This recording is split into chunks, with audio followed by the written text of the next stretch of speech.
tanggal 22 bulan 10 sekitar jam 10 pagi di Lama Sapie. Banyak 4 mobil. Iya. Mungkin kurang lebih 20 orang.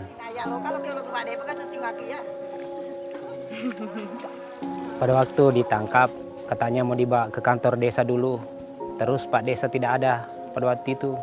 Jadi kami dibawa di kantor Polres. Di sana mau ketemu Pak Desa juga tidak hadir. Jadi pada waktu itu langsung dibawa ke Makassar.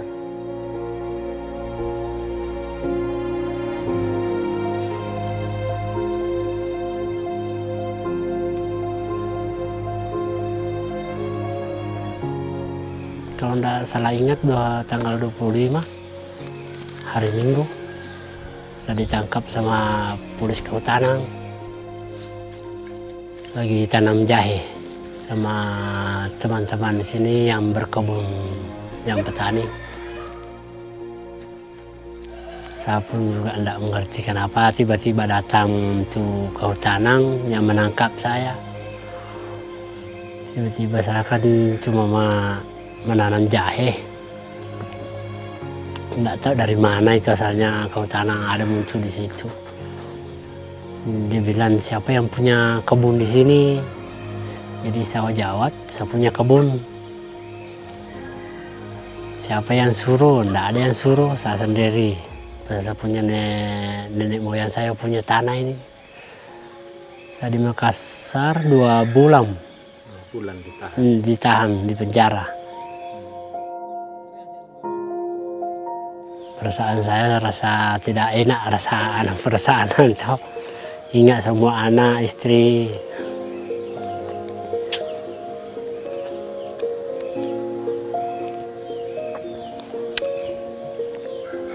Agak sedih. Sedihnya Sedih.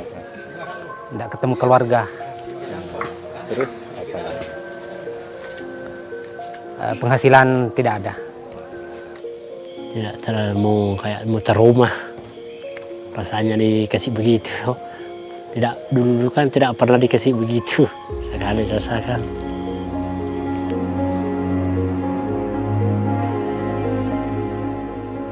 Tahun 2017 kami mencatat ada 27 korban kriminalisasi yang diakibatkan oleh Undang-Undang P3H ini. Rata-rata petani, masyarakat adat, atau masyarakat di pedesaan itu yang berdampingan dengan kawasan hutan atau berada dalam klaim kawasan hutan ini dituduh misalnya melakukan garapan di kawasan konservasi atau menebang kayu yang itu merupakan dianggap sebagai klaim aset perhutani untuk misalnya kasus-kasus P3H di Jawa.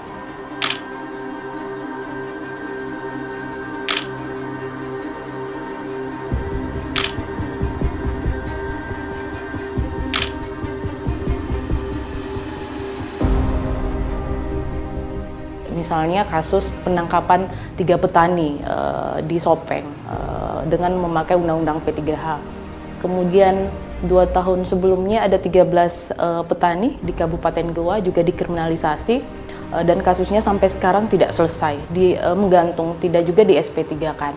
Waktu mereka ditangkap, keluarganya berinisiatif datang ke kantor LBH Makassar untuk minta pendampingan hukum. Nah, pada saat kita mendampingi, teman-teman tim penasihat hukum langsung melakukan investigasi. Kita langsung ke lokasi untuk bikin konstruksi, ketemu sama keluarga dan lihat tempat kejadian. Nah, dari awal memang kita sudah mencium ada pelanggaran hukum acara pidana. Dan saat itu kita mengajukan pra-peradilan untuk menentukan apakah penangkapan dan penetapan tersangka ini sah atau tidak secara hukum. Dan terbukti, hakim menyatakan penangkapannya itu tidak sah secara hukum. Mereka ditangkap secara sewenang-wenang. Tidak ditahu untuk apa mereka ditangkap.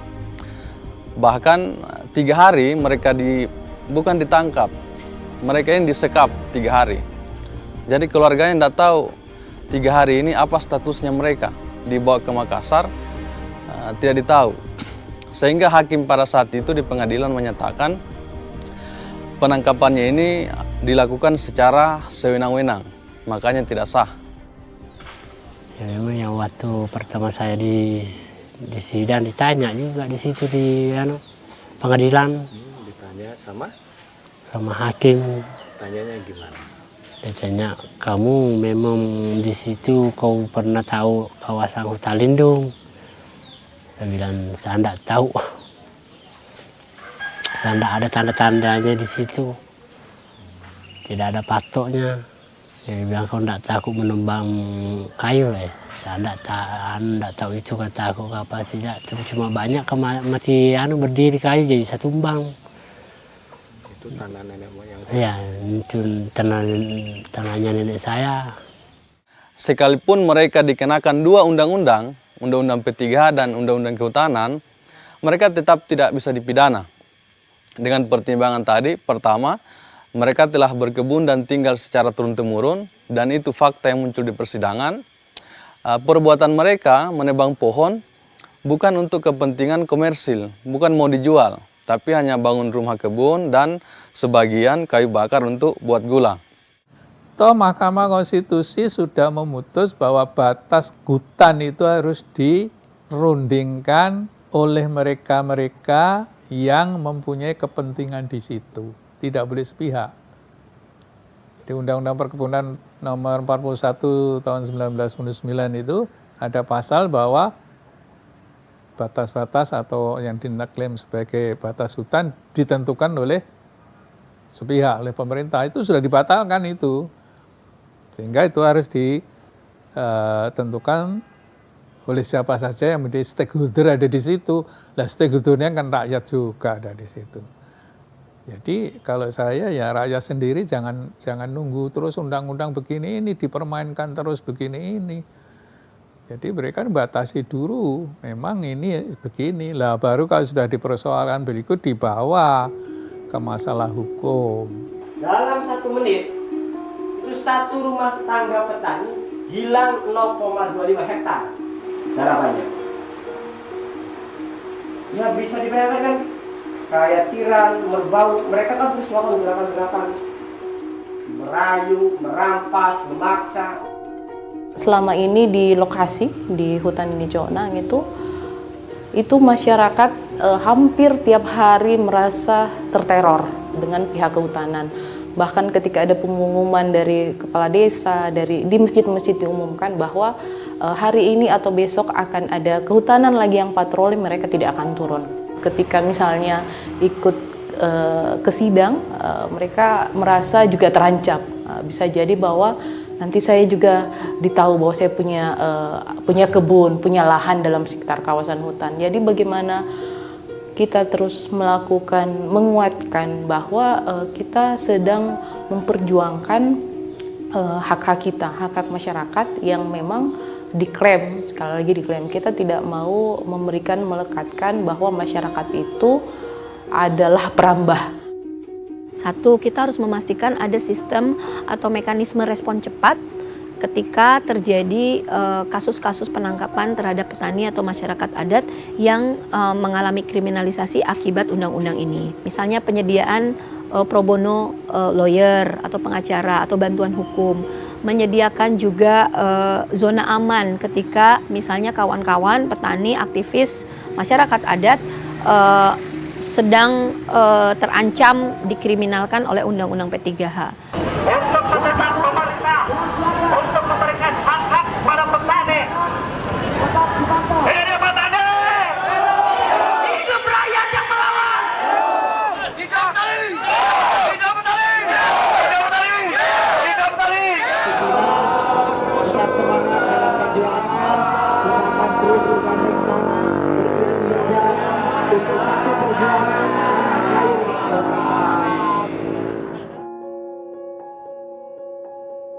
Hakim pada akhirnya menjatuhkan putusan bebas atau frisprach kepada 3 terdakwa ini. Nah, putusan ini memberikan angin segar pada masyarakat. Ini sangat berdampak luar biasa kepada masyarakat yang tinggal dalam kawasan hutan Laposo Nini Conang. Ya, kemenangan Sopeng ini memang salah satunya adalah dari strategi gerakan masyarakat sipil di Makassar, di Sulawesi Selatan, yang itu bersatu mengumpulkan kekuatan untuk mengorganisir warga yang terdampak, dalam hal ini warga Sopeng, yang terus-menerus mendampingi proses pengadilan kasus Sopeng ini.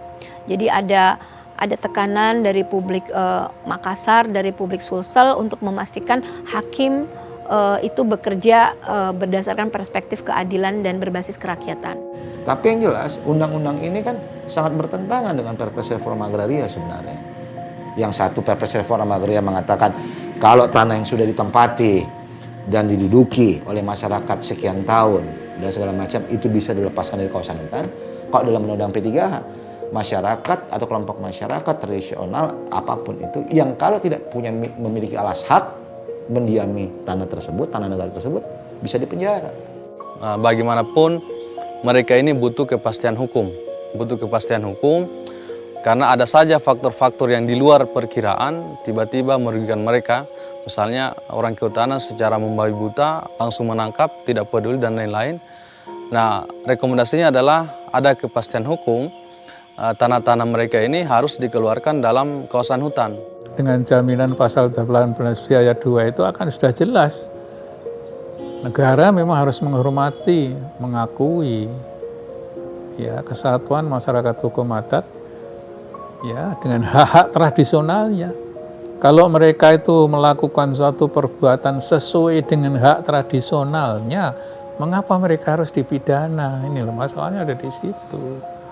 Dan masyarakat yang demikian itu di Indonesia masih banyak yang dia memungkui ketentuan hukum adat sebagai hukum yang diterima dan dijalankan sebagai sesuatu yang mencerminkan rasa keadilan di kalangan mereka.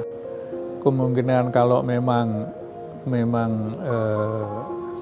bertentangan dengan hukum adat atau dengan hukum jaminan hak asasi manusia bahwa yang menyatakan hak untuk hidup dan sebagainya melalui cara itu, melalui pelestarian wilayah adat, dia harus dibatalkan. Setidak-tidaknya permohonan itu adalah berlakunya bersyarat.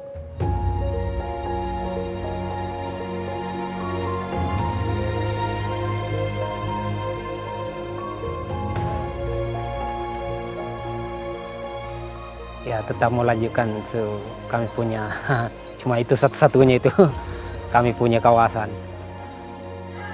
Jangan mau berkebun lagi, padahal itu saja semuanya kerja memang tidak ada yang lain. Berkebun, tani, tanam-tanam apa yang bisa menghidupkan anak-anak, istri.